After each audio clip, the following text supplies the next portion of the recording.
If you're having coffee with me, I'd welcome you to my tangle of words. It's a new month, the sun's shining, and I have a new folder opened on my laptop. You know how some go on vacation to warmer climates during the winter season, chasing the sun?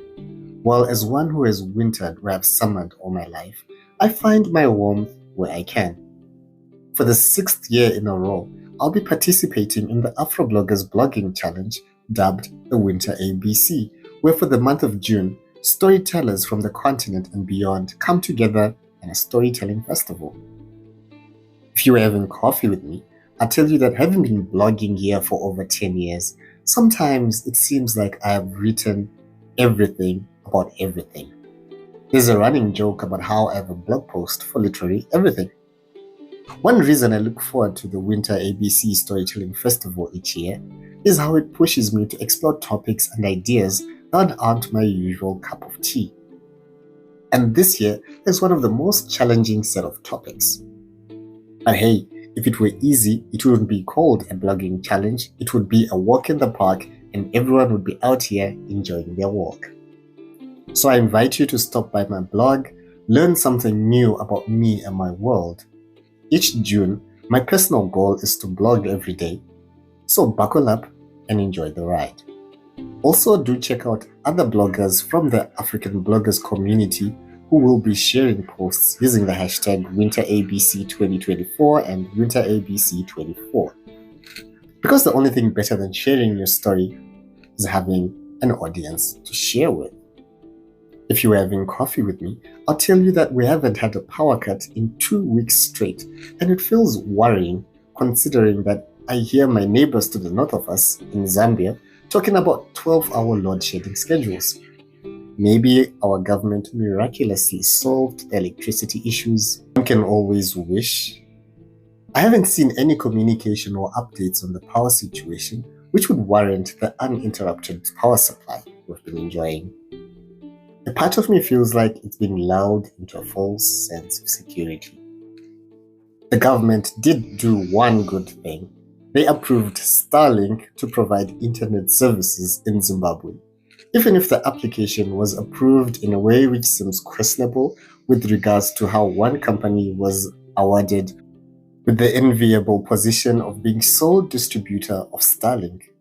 I wonder how this will work with Starlink's business model, which is client-centric. We'll see in Q3 when it starts operating. When is Q3 anyway? A few days after Zimbabwe approved Starlink, our neighbor to the west, Botswana, also approved the satellite internet service. According to media reports, the regulatory authority had initially rejected the application, leading to a ban on the service, until they got a prod from the president to fast-track the process after a meeting with SpaceX reps at an Africa-US business summit in Dallas. Looks like in Africa, the Starlink approval process takes a nod from the president for it to get done. In Zimbabwe, the regulation authority had seemed like they were leaning towards rejecting the application, with the president announcing the approval in a choice of words that could indicate he also nudged the authority. I'm guessing that as more countries approve the service, others will also approve or risk being left behind in the connectivity and coverage race, since one simple agreement means potentially any country can boast of having 100% internet coverage. If you're having coffee with me, I'll tell you that in the past week, all eyes have been on our southern neighbor, South Africa, which had its presidential elections on the 29th of May. When I say Africa is a country, I mean it in the sense that even though there are 52 countries on the continent, most seem to share similar stories in politics and socio-economic narratives. Watching the electoral process unfold in South Africa felt a lot like deja vu of not only our elections, but other elections on the continent, where revolutionary parties have been in power for decades as if they share a handbook on how to cling to power. However, in an unprecedented outcome in 30 years, the ANC lost the 50% majority vote. While they got nearly 40% of the vote, the other 60% is distributed amongst other parties, with three major contenders being DA with 21.635 MK with 14.71% and EFF with 9.48%. Some form of coalition government might have to be tabled, but with whom? Unless something changes, for example, there's talks of rigging and calls for a rerun. The final results are yet to be announced, but at the last update, they were over 99% complete.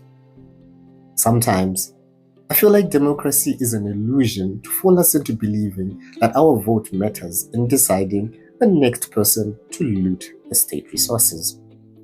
Anyway, what's been happening in your neck of the woods?